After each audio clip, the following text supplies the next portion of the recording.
Good morning all of you.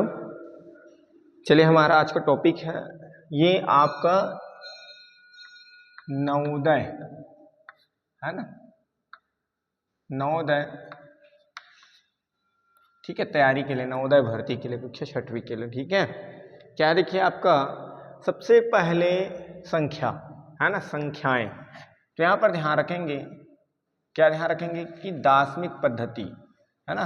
तो यहाँ पर 0 से लेकर ठीक है 9 तक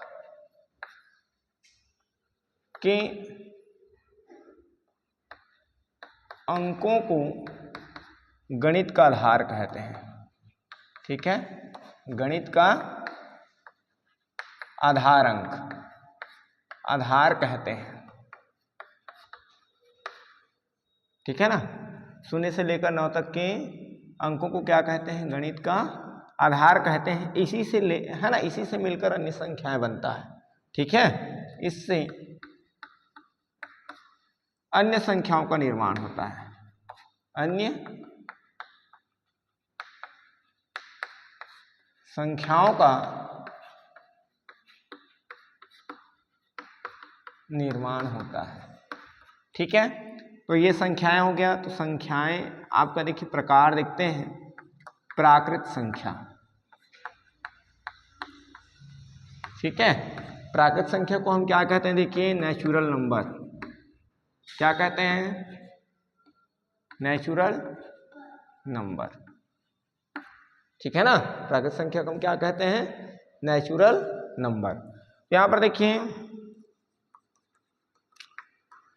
वे संख्याएं जिनका उपयोग,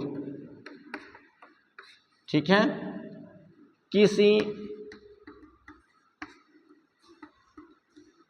वस्तु, स्थान, ठीक है ना, इत्यादि को गिनने के लिए किया जाता है। इत्यादि को किस लिए करेंगे? गिनने के लिए। ठीक है, वे संख्या जिनका उपयोग किसी वस्तु, स्थान इत्यादि को गिनने के लिए किया जाता है, किया जाता है। क्या कहलाता है? प्राकृत संख्या कहलाता है। प्राकृत संख्या कहलाता है। ठीक है, इसे कैपिटल एन से क्या करते हैं? प्रदर्शित करते हैं। ठीक है ना, इसे कैपिटल एन से प्रदर्शित करते हैं। ठीक है, अब क्या हो जाएगा? देखिए जैसे जैसे हम बात करेंगे, जैसे पुस्तकें रखा हुआ है, तो पुस्तकें रखा हुआ है तो क्या हो जाएगा? कहाँ से स्टार्ट करेंगे? है ना, एक पुस्तक, 1 2 3 4 ऐसे गिनेंगे ना, है ना। कोई टेबल है या कोई आपके सहपाठी है, विद्यार्थी है, तो हम कहाँ से काउंट करेंगे? 1 से स्टार्ट करेंगे। करते हैं कि नहीं करते हैं? ठीक है ना, तो ये आपका क्या हो जाएगा? 1 2 3 4 5 एंड सो ऑन। ये एंड सो ऑन मीन्स ये आगे बढ़ता जाएगा। ठीक है, अब क्वांटिटी कितनी है उस पर डिपेंड करता है कि हम कितना आगे बढ़ा रहे हैं, है ना। ठीक है ना, जैसे 100 है ना, तो 100 तक ले जा सकते हैं। 1000 है तो 1000 तक ले जा सकते हैं। बट यहाँ पर देखिए ये जो प्राकृत संख्या है वो तो संख्या जितना है उतना तक हम गिन सकते हैं, बट यहाँ पर ये संख्या जो है क्या हो जाएगा? लगातार आगे बढ़ेगा, है ना। 100 तक ही होगा ऐसे हम नहीं कह सकते, 1000 तक होगा, लाख तक होगा ऐसे हम नहीं कह सकते, है ना। ये लगातार क्या होगा? आगे बढ़ता रहेगा। ठीक है, इतनी बात आ रहा बेटा समझ में कि नहीं आ रहा है? ठीक है ना। इसके बाद देखिए, इसके बाद दूसरा जो होता है आपका पूर्ण संख्या। पूर्ण संख्या, पूर्ण संख्या, पूर्ण संख्या को हम क्या कहेंगे? Whole number. क्या कहते हैं? Whole number. ठीक है, तो यहां पर देखिए प्राकृत संख्या में यदि हम 0 को सम्मिलित कर देते हैं, ठीक है, प्राकृत संख्या समूह में किसको? शून्य को शामिल करने पर, शून्य को शामिल करने पर प्राप्त संख्या समूह, प्राप्त संख्या समूह क्या कहलाता है? समूह पूर्ण संख्या कहलाता है, ठीक है ना। अब यहां पर देखिए कहलाता है, इसे हम क्या करते हैं? W से प्रदर्शित करते हैं। W से क्या करते हैं? दर्शाते हैं, प्रदर्शित करते हैं। नुकता आज तो आपका मॉर्निंग स्कूल है क्या? स्कूल नहीं जा रहे हो आज? मॉर्निंग स्कूल है बेटा आपका, ठीक है। चलिए तो यहाँ पर W, ये देखिए आपके पास क्या था भाई? प्राकृत संख्या आपका क्या था? 1 से स्टार्ट हो रहा था। इसको हम क्या करेंगे? देखिए शून्य से, है ना, शून्य को शामिल कर दिए। देखिए इसमें क्या कर दिए? शून्य को शामिल करेंगे तो ये देखिए आगे ऐसे बढ़ता जाएगा। तो ये आपका क्या हो गया? आपका पूर्ण संख्या, होल नंबर, ठीक है। इनके बाद आपका आता है पूर्णांक संख्या। पूर्णांक संख्या, इंटीजर नंबर, ठीक है ना, इंटीजर नंबर, ठीक है, इंटीजर नंबर। तो इंटीजर नंबर के लिए हम क्या करेंगे भाई? क्या करेंगे? देखिए संख्याओं का ऐसा समूह, यहां पर इनकी परिभाषा क्या लिखोगे? देखिए पुस्तक में अलग दिया होगा बेटा, संख्याओं का ऐसा समूह, है ना, जिनमें क्या हो जाएगा? ऋणात्मक, ठीक है, धनात्मक और शून्य, ठीक है, तीनों प्रकार की संख्याएं, तीनों प्रकार की संख्याएं क्या हो? शामिल हो, है ना, हो तो प्राप्त संख्या समूह, प्राप्त संख्या समूह क्या कहलाता है? पूर्णांक संख्या कहलाता है।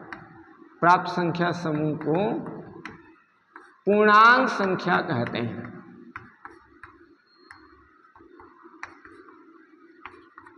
ठीक है। और इसे किससे प्रदर्शित करेंगे भाई? I से, I या Z, किससे प्रदर्शित करेंगे? I अथवा Z से, ठीक है। अब यहाँ पर देखिए पूर्णांक संख्या को मैं यहाँ पर दर्शा रहा हूँ, है ना, यहाँ पर ये देखिए। तो यहाँ पर I या Z बराबर क्या हो जाएगा? देखिए ऐसे इधर डेस डेस डेस रहेगा एंड सो ऑन, है ना, फिर -3 -2 -1 0 1 2 3 4 5 ये इधर ऐसे बढ़ते जाएगा। आगे बात समझ में, है ना। तो कहाँ से स्टार्ट हो रहा है? देखिए -∞ टू +∞। अब यहाँ पर देखिए सबसे पहले आपका क्वेश्चन क्या बनेगा, है ना। तो प्राकृत संख्या को किससे प्रदर्शित करते हैं? सब क्वेश्चन बनेगा तो ये आपका n से प्रदर्शित करते हैं, है ना। फिर क्वेश्चन क्या बनेगा? सबसे छोटी प्राकृत संख्या क्या है? तो देखिए सबसे छोटी प्राकृत संख्या क्या है? आपका 1 है बेटा। सबसे छोटी प्राकृत संख्या क्या है? 1, है ना। क्या सबसे बड़ी प्राकृत संख्या बताया जा सकता है? ये देखिए डेस डेस है, मतलब हम नहीं बता सकते, ठीक है। सबसे बड़ी प्राकृत संख्या जो है नहीं बताया जा सकता, ठीक है। इतनी बातें आए समझ में, ठीक है। ऐसे ही देखिए ऐसे कौन सी पूर्ण संख्या है जो प्राकृत संख्या नहीं है? चलिए बताइए, ऐसे कौन सी पूर्ण संख्या है जो प्राकृत संख्या नहीं है? तो शून्य एक ऐसी पूर्ण संख्या है जो प्राकृत संख्या नहीं है, क्योंकि शून्य को शामिल किए थे तब क्या हुआ था? प्राकृत संख्या में शून्य को शामिल किए तब क्या बना? आपका पूर्ण संख्या बना। तो शून्य एक ऐसी संख्या है जो है ना, ऐसी पूर्ण संख्या है जो क्या है? प्राकृत संख्या नहीं है। बताया गया समझ में कि नहीं आया? ठीक है ना।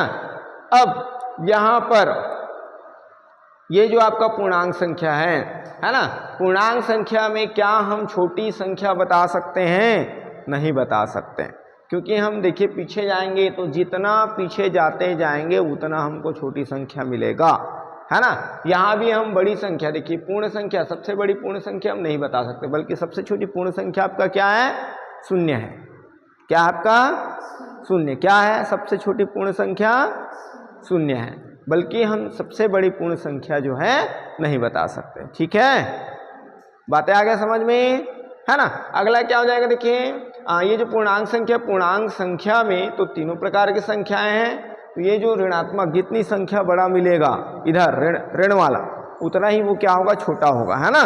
ठीक है, हो सकता है यहाँ पर ऋण 100 और 1, जैसे कभी कभी क्वेश्चन बन जाए ऋण 100 और 1, तो इसमें से कौन बड़ा है बेटा, ऋण 100 और 1 में बड़ा कौन है, बताओ नील। हाँ, 100 बड़ा नहीं होगा, 1 बड़ा होगा, है ना, 1 बड़ा होगा। क्यों बड़ा होगा, क्योंकि हमारे पास यदि किसी संख्या में ऋण चिन्ह लग गया है ना, तो ऋण चिन्ह जितना बड़ा होगा उतना ही छोटा होगा, है ना। जैसे मैं यहाँ पर ऐसे लिख दूं बेटा ऋण 100 और ऋण 80, तब बताओ कौन बड़ा है, कौन बड़ा है, 100 बड़ा नहीं है बेटा, ऋण 80 बड़ा है, क्योंकि यहाँ पर क्या चिन्ह लगा हुआ है, ऋण का चिन्ह लगा हुआ है, और ऋण का चिन्ह लगाएंगे तो ऋण वाली वैल्यू में जो छोटा रहता है वही बड़ा होता है। ठीक है, ऋण चिन्ह लगा है मतलब जो छोटा दिख रहा है वही आपका क्या होता है, बड़ी संख्या होता है। बातें आ गया समझ में कि नहीं आया, आ गया, आ गया ना। हाँ चलिए नोट कीजिए।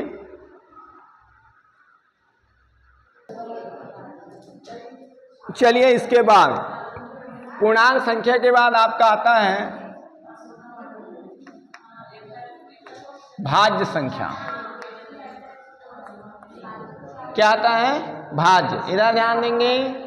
ठीक है, भाज्य संख्या क्या किसे कहेंगे, देखिए वह संख्या जो एक और स्वयं के अलावा, है ना, जो एक और स्वयं के अलावा, ठीक है, किसी अन्य संख्या से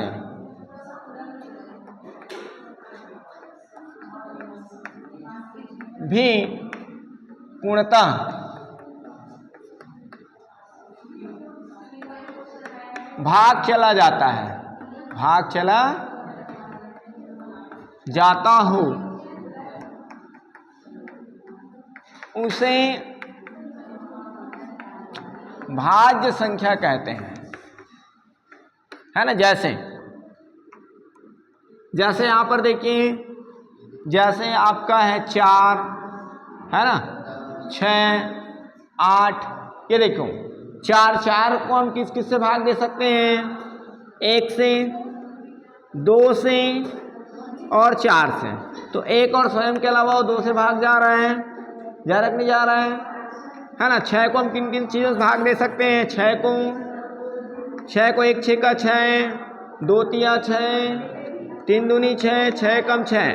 तो देखिए एक और स्वयं के अलावा हम इनको कितने से भाग दे रहे हैं, कितने, 2 और 3 से भी भाग जा रही है, मतलब ये 6 क्या हो जाएगा, भाज्य संख्या होगा, है ना। 9, ठीक है, 10, 12, 13 नहीं होगा, 14, है ना, इत्यादि, ये भाज्य संख्याएं होंगे। ठीक है, अब इसके बाद देखिए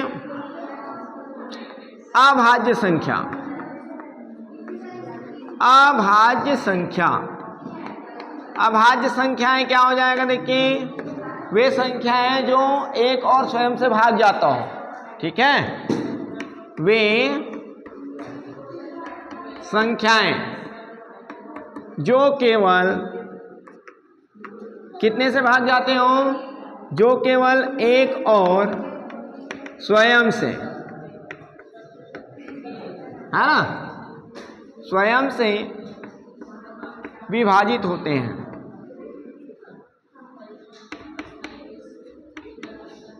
विभाजित होते हैं।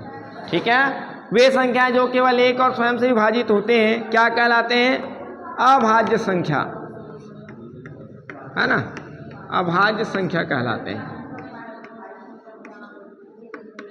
बात आया समझ में? जैसे बेटा यहां पर आफरीन, बातें नहीं, अच्छा धीरे पढ़िए, है ना।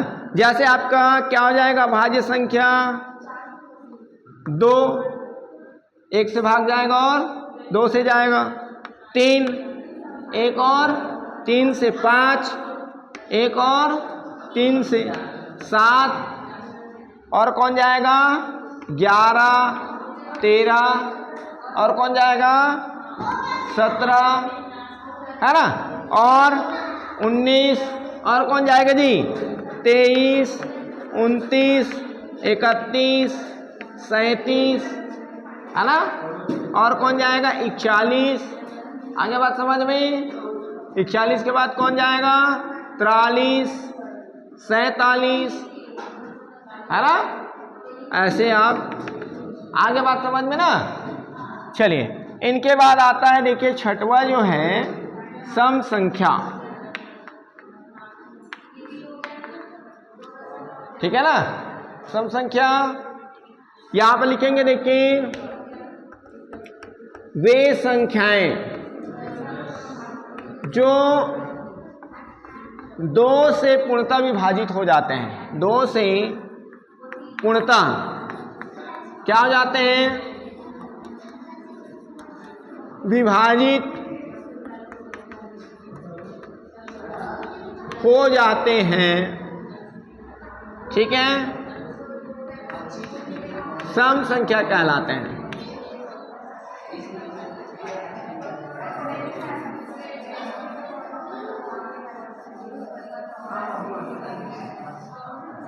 सम संख्या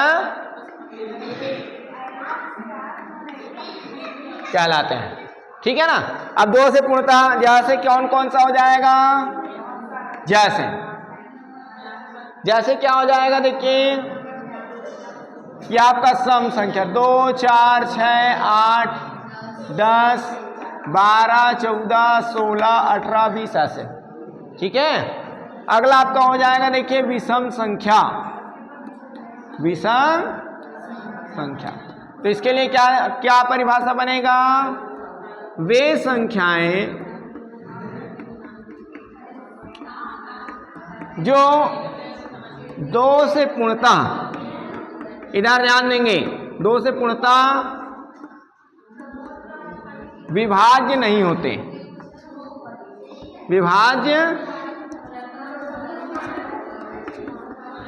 नहीं होते हैं,